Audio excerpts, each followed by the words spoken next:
Eh, berarti menarik ya Bante. Untuk kesamaan dengan Gus Dur ya beliau, itu ada semangat manusia yang berkebudayaan. Nah, menurut dari Bante sendiri, kalau kita melihat ya, meninjau untuk era sekarang, zaman sekarang, apakah itu masih ada Bante di sekitar kita, semangat manusia yang berkebudayaan? Menurut Bante bagaimana? Ya masih ada. Masih ada. Banyak atau dikit Bante? Tidak usah khawatir. Saya juga mengikuti dari para mahasiswa ini dengan niat yang baik-baiknya ini berarti masih dialiri Hmm. semangat manusia yang berkemanusiaan dan berkebudayaan. Nah, hanya konteksnya itu sangat kontekstual dan situasional. Jadi sesuai dengan situasi masa kini. Tapi ingat, sebagai manusia yang berkemanusiaan dan berkebudayaan itu tanda-tandanya adalah dia berbicara dengan bahasa rasa, melihat dengan mata hati. Pengertiannya adalah dia tidak hanya berhenti pada pengertian bahwa manusia yang diciptakan, tetapi manusia ini adalah terdiri dari kumpulan unsur.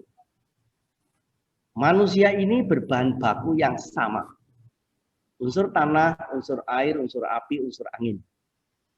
Tidak soal ini Hmm. orang barat, orang timur, orang besar, orang kecil, orang terpelajar atau kurang ajar, jutawan atau kerewan, berkulit putih, hitam, kuning atau tidak berkulit, yang namanya badan jasmani manusia itu berasal usul dari bahan baku yang sama. Unsur tanah, unsur air, unsur api, unsur Ya. angin. Nah, karena itulah kita kemudian mengenal satu kata namanya saudara. Saya dengan Anda sekalian disebutnya saudara. Dari mana kata saudara itu? Sebetulnya berasal bahwa kita ini berasal usul dari satu udara yang sama. Satu udara. Makanya di saudara. Nah, Hmm. makanya kalau manusia sudah berpikir seperti ini, tidak ada lagi klaster, sekat-sekat. Tuh Bante, kan memang beda status dan strata sosialnya itu tergantung usaha masing-masing. Nah, ada orang terpelajar, ada orang kurang ajar. Ada orang sukses, ada orang gagal. Itu tergantung usaha masing-masing. Ya, betul. Hmm. Ya, Betul. kalau ini dipahami, ya inilah kita berbicara kebangsaan. Kalau ini tidak dimengerti, ya sudah tutup saja wibarnya ini. Jadinya bukan persatuan ya, malahan Bante. Menarik ya. Jadi ada kita ini sebenarnya satu unsur saudara ya. Kalau kita sambungan saudara, ini cocoknya ini untuk tadi Mas Inung yang disebut-sebut sebagai saudara. Karena apa? Merasa seperti anaknya Gus Dur ini. Gimana Mas Inung? Dari Mas Inung sendiri kan, kalau boleh dibilang adalah sosok seorang dokter ya, yang sebagai pencetus, salah satu pencetus intisari nilai-nilai Gus Durian ketika dibentuk. Kan tadi Mbak Nai juga cerita di mana-mana Mas Inung ini selalu membawa saya anaknya Gus Dur atau apa, sama membawa istilahnya titelnya Gus Dur ini.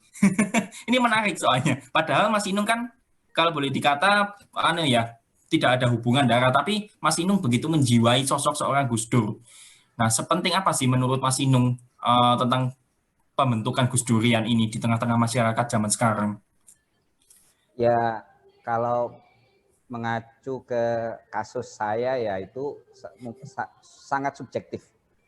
Tapi saya percaya bahwa orang seperti saya itu jutaan di Indonesia yang mencantolkan dirinya, mengidentifikasi dirinya, bahkan to some extent itu siapa aku itu dicantolkan kepada sosok Gus Dur.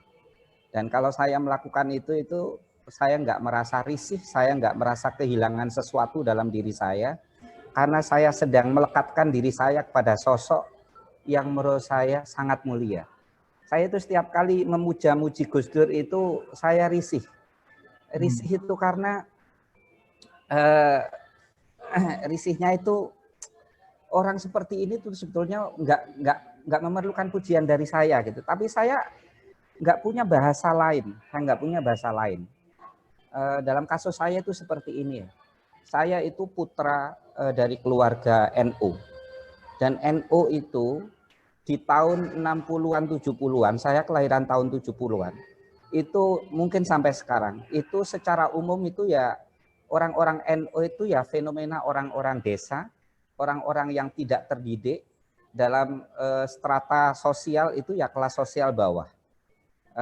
Dalam banyak hal itu ya orang NU itu selalu dibully sebagai bagian dari kendesitan bangsa ini, gitu.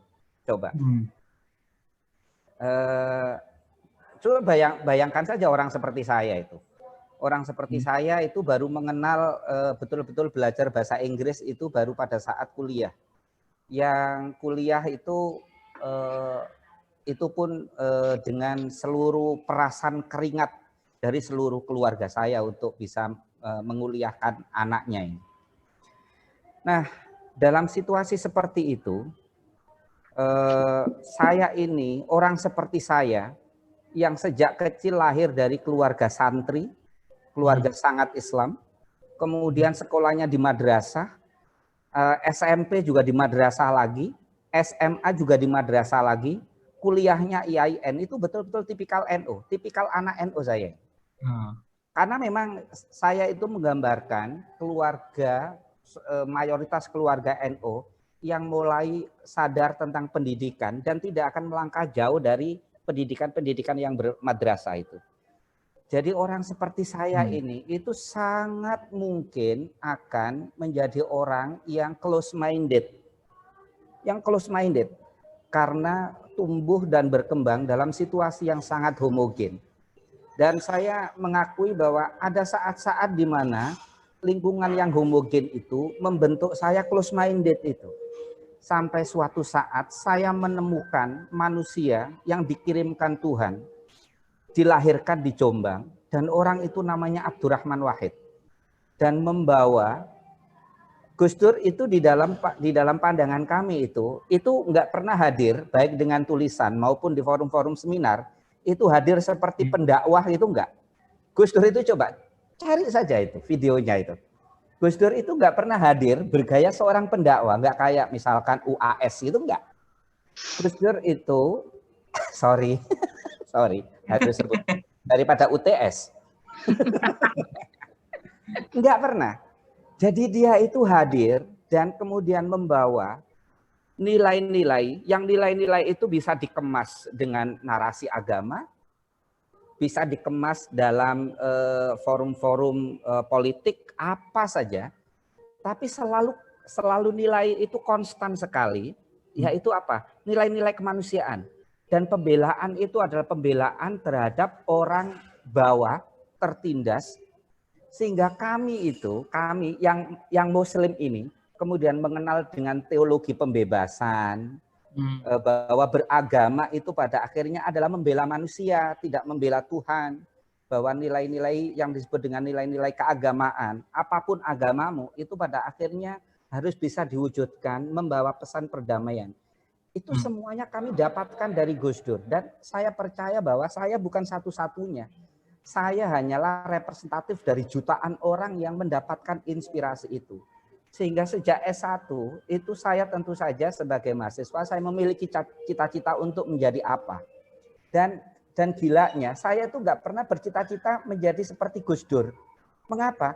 Karena saya sadar diri aku nggak kuat, Rek. Coba bayangin ada orang yang dia mewakafkan hidupnya sepenuhnya untuk melakukan kerja kemanusiaan tanpa jelas pekerjaannya apa. Gus Dur itu kan nggak jelas, Mbak Nay, pekerjaannya apa. Betul. Sopo sing kuat? Siapa coba yang kuat? Saya nggak pernah bercita-cita. Saya nggak pernah bercita-cita untuk menjadi seorang Gus Dur karena saya nggak kuat. Tapi sejak dulu saya ingin, andaikan suatu saat saya diberi kesempatan oleh Tuhan untuk menjadi pelayannya, itu sudah cukup bagi saya, ya Allah. Berikan saya kesempatan untuk menjadi sekedar pelayannya. Saya ngiri dengan orang-orang yang diberi kesempatan Tuhan untuk menjadi pelayannya. Sampai ketika Gus Dur wafat, saya bahkan belum pernah ke Ciganjur.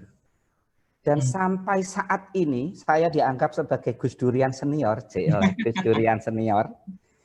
Itu saya baru diberi kesempatan dan saya sungguh-sungguh karena ini ada cerita yang sangat unik dan saya rasanya betul-betul diberi kesempatan, didorong oleh Tuhan untuk berjalan. Itu baru saya ke Ciganjur itu baru kemarin pada saat haul Gus Dur yang ketua panitianya Mbak Nay.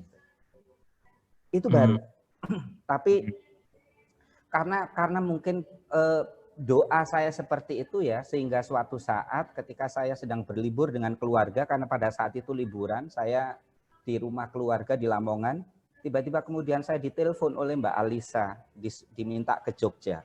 Kemudian saya tinggal anak istri saya di rumah keluarga di Lamongan itu, saya ke Jogja, dan kemudian saat itu kita membicarakan tentang rencana jaringan Gus Durian ke depan, itu seperti apa.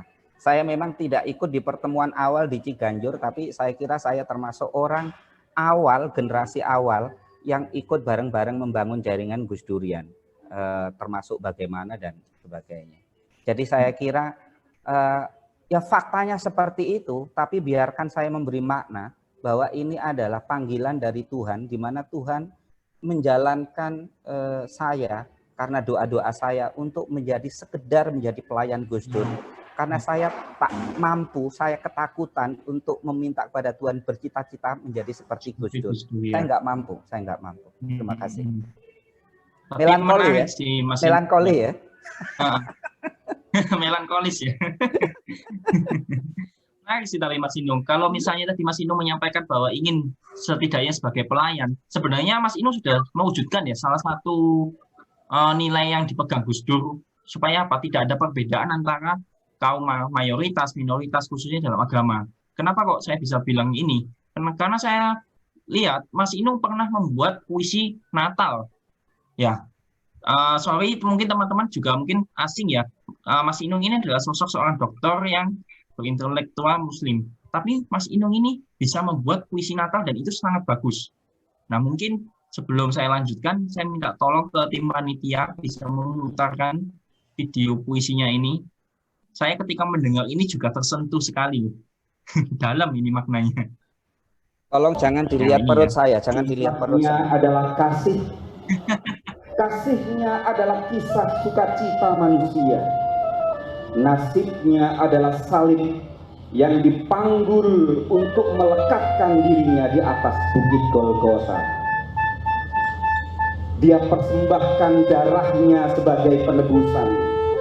Dia ulurkan tangannya untuk menghidupkan mereka yang mati harapan. Dia rengkuh para fakir yang tersingkirkan. Dia selamatkan hidup perempuan yang bahkan derai air matanya tak sanggup meluluhkan kebengkisan para imam. Dialah kasih yang terlahir di Baitullah ini. Di atas bukit Zaitun dia habiskan malam dalam keheningan. Hari-harinya berpeluh untuk memeluk musuh. Hendaklah kasihmu seperti matahari yang membagi sinarnya untuk semua, katanya. Aku tak hendak berdebat dia putra siapa. Bapaknya adalah bapakku jua. Jika yang dia ulurkan adalah kasih, manusia macam apa yang tak akan jatuh hati. Salam atas kelahiran, kematian, dan kebangkitan. Terima kasih. Wih, luar biasa itu. Itu sudah lama ya Mas Inung ya? Puisi itu ya sebenarnya ya. Tapi menarik. 2 tahun ya, 2 tahun kali ya. Tahun ya. Saya lupa pastinya saya lupa. Menariknya, tapi di sini kok tiba-tiba ya Mas Inung, kok bisa tiba-tiba membuat puisi Natal? Itu apakah dapat pencerahan seperti yang tadi Mas Inung sampaikan atau bagaimana ceritanya? Apa sih motivasinya? Apa Mas Inung nggak takut nih ya? Kok misalnya Mas Inung dipandang sosok seorang mayoritas Muslim, tapi kok membuat puisi Natal? Nah, gimana itu? Jadi begini, bagi orang, jadi begini, menurut saya kalau kita jujur ya, kalau kita mau melihat tentang berbagai event dialog lintas iman di Indonesia, sebetulnya siapa sih sosok yang memulai itu? Ayo, jujur. Sosok yang memulai itu adalah Gus Dur. Betul. Gus Dur. Saya sangat terkesima salah satu tulisan Gus Dur itu yang dipersembahkan pada saat wafatnya Romo, siapa Mbak Nay? Romo, sahabatnya Gus Dur dari Jogja itu? Romo Mangun. Romo Mangun. Jadi pada saat Romo Mangun itu wafat, Gus Dur itu membuat tulisan, yang tulisan Gus Dur itu ngelangut banget, sedih banget karena kehilangan sahabatnya. Nah, di tulisan itu dia bercerita tentang suatu malam, dia bertiga, Gus Dur, Romo Mangun, dan Ibu Gedong Oka di Bali, di sanggarnya Ibu Gedong di Bali Utara. Dan kemudian 3 orang itu berdiskusi tentang siapa orang yang disebut sebagai wali atau santo. Itu malam loh, 3 orang itu berdiskusi. Saya membayangkan diskusi itu diskusi yang sangat hangat, diskusi yang dipenuhi dengan aura ketuhanan, membayangkannya seperti itu. Sesekali mungkin Gus Dur dengan Romo Mangun akan tertawa terkekeh-kekeh gitu. Tapi tulisan itu dibangun oleh Gus Dur menjadi tulisan yang sedemikian indah, ngelangutnya itu ngelangut indah dan dalam. Dan kemudian Gus Dur, 3 orang itu bersepakat seperti ini, bahwa di berbagai tradisi agama, tradisi keimanan, apapun agamanya itu mau distempel dengan nama apa, tapi selalu ada keyakinan bahwa ada orang-orang mulia. Orang-orang mulia itu adalah orang-orang yang memiliki 2 karakter, 2 ciri. Apa? 1, dia adalah secara spiritual dekat dengan Tuhan. Dan yang kedua, spiritualitas dia itu kemudian diwujudkan dalam perjuangan menegakkan nilai-nilai kemanusiaan, membela orang-orang tertindas. Silakan cek, saya udah lupa judul tulisannya, tapi saya masih menyimpan bukunya. I can refer it anytime. Nah, itu adalah contoh bagaimana seorang Muslim yang memiliki hati samudera itu memperlakukan keyakinan agama lain. Apalagi bagi saya sosok seorang Yesus. Yesus itu bagi saya, dan itu sepenuhnya itu adalah Isa. Isa salah satu nabi yang harus kami yakini dan harus kami hormati, bahwa namanya bisa disebut Isa, bisa disebut Yesus dan sebagainya. Saya udah katakan saya nggak mau berdebat tentang masalah teologi, tapi bahwa sosok Isa itu sendiri yang sangat dihargai, dihormati oleh kawan-kawan Nasrani, itu tidak akan kehilangan penghormatan dan penghargaan di mata kami sebagai seorang Muslim. Sehingga ketika kami membuat puisi Natal seperti itu, orang seperti saya, karena saya adalah Gus Durian, saya mengikuti guru saya, Gus Dur, kami sama sekali tidak merasa terancam agama saya, sama sekali nggak merasa terancam teologi saya, tapi itu adalah ekspresi teologi saya, itu adalah ekspresi kemanusiaan saya. Seperti itu. Oke, menarik. Ya, berarti memang membawa ya nilai-nilai ya, meskipun tidak menjadi sosok seperti Gus Dur, tapi meneruskan apa yang pernah dimulai oleh Gus Dur. Ya, tentang tadi sempat disinggung juga lintas agama. Kalau kita berbicara mengenai lintas agama, ini yang pernah dilakukan paling sering adalah lintas agama dilakukan oleh Bante ini. Ini cocoknya ini Bante. Kenapa? Karena Bante ini kan sering nih, kalau Bante Dharma Subo ini saya baca-baca ceritanya sering melakukan aktivitas di luar untuk menjalin hubungan dengan orang lain di luar agama Buddha. Nah, padahal kalau saya tahu ya, atau teman-teman yang lain juga tahu, biasanya Bante itu kan mayoritasnya apa ya? Bertapa ya, meditasi. Meditasi di ruangan khusus, di air terjun, di hutan, atau seperti itulah. Tapi ini Bante Dharma Subo membangun hubungan dengan orang-orang tokoh-tokoh agama lain. Boleh cerita Bante, apa yang mendasari kok bisa sampai berani keluar seperti itu? Nilai-nilai yang ingin dibawa itu sebenarnya apa ketika Bante keluar berhubungan dengan orang-orang di luar? Ya, mungkin kalau ceritanya agak tua, orang tua-tua dulu mempunyai kisah dalam kehidupan ini. Kemuliaan itu bisa dibangun melalui namanya topo ngerame. Jadi topo ngerame. Topo ngerame itu bagaimana ya, bertapa, tapi di tengah-tengah keramaian. Nah, itulah idiom-idiom kuno sekarang itu sudah tergantikan dengan idiom-idiom baru yang esennya itu beda. Jadi ada istilah topo ngerami. Ya, para biku ini kan orang lelaku. Ya, ini sebuah hipotesa di tengah-tengah orang yang sedang dalam kemapanan. Nah, hipotesa itu kan percobaan-percobaan yang nanti buah dari percobaannya itu menjadi tesis. Nah, jadi ini dimulai dari zaman Siddhartha. 26 abad yang lampau. Siddhartha itu kan putra tunggal kerajaan. Dia pewaris tahta, tidak ada persaingan. Dan pada masa itu, pada posisi kemapanan, tidak ada krisis ekonomi, tidak ada gejolak politik, juga tidak ada demo-demo. Tapi dengan kemapanan yang sudah pasti di depan mata ini, justru Siddhartha meninggalkan itu semua.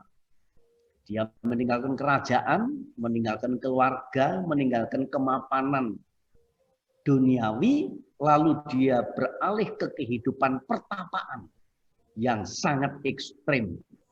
Ini kan hipotesa. Ya, betul.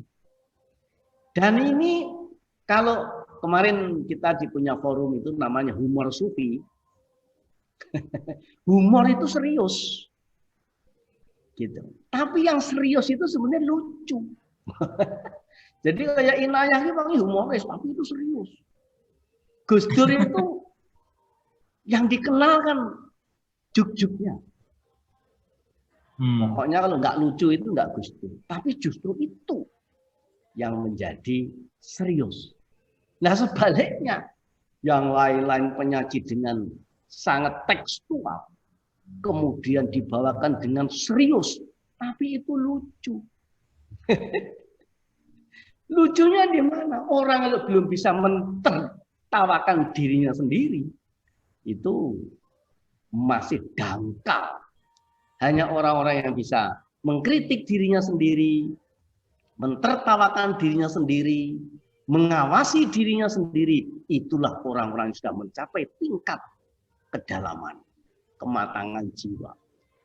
Bahasa disonya adalah orang yang sudah bisa noleh gitoke diri. Bahasa filsafat namanya mawas diri. Biasanya orangnya diawasi dirinya orang lain, gitoke orang lain dengan segala tuduhan. Maka kalau orang sudah bisa noleh gitoke sendiri, wah itu hebat. Dan orang-orang kedalaman seperti itulah yang menjadi penyelamat dunia. Siddhartha sejak lahir sudah diramalkan oleh dua ahli nujum top tingkat kerajaan. Kalau Siddhartha ini nanti milih jalan hidupnya menjadi seorang raja, dia statusnya hanya seorang penjaga istana. Tapi kalau Siddhartha ini dia memilih jalan hidupnya bertapa dan menjadi Buddha, dia statusnya adalah seorang penyelamat dunia. Penyelamat. Loh, saya ulang yang ketiga, penyelamat dunia. Dan akhirnya Siddhartha memilih jalan hidupnya bertapa. Kemudian mengajarkan dharma. Buddha Gautama sebagai guru para dewa dan manusia, kemampuannya membaca rahasia kehidupan. Oh, jadi orang mengatakan hidup itu rahasia, yang tahu cuma sono. Tapi justru Siddhartha bisa membaca rahasia kehidupan.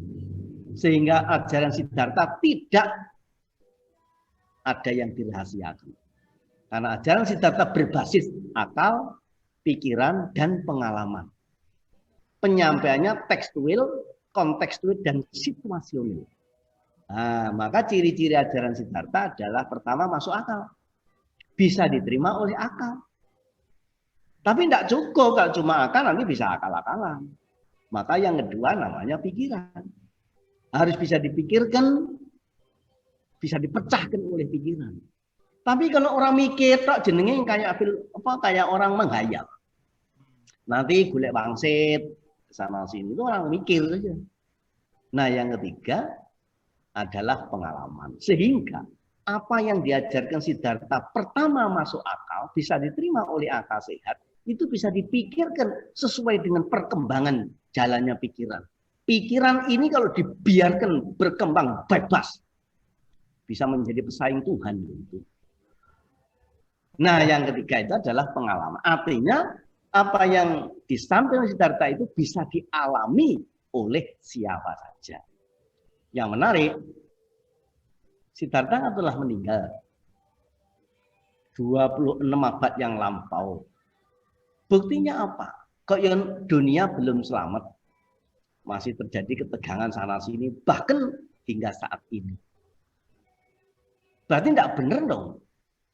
Ahli nujum dulu meramalkan Siddhartha kalau nanti menjadi penyelamat dunia. Jawabannya adalah dunia akan selamat oleh orang-orang yang malu berbuat jahat dan takut akan akibatnya. Betul. Jadi Sekarang itu dunia, sekarang orang-orang akan menjadi selamat bukan dengan pagar kawat berduri, tetapi dengan pagar hati yang membuat seseorang takut dengan dirinya sendiri.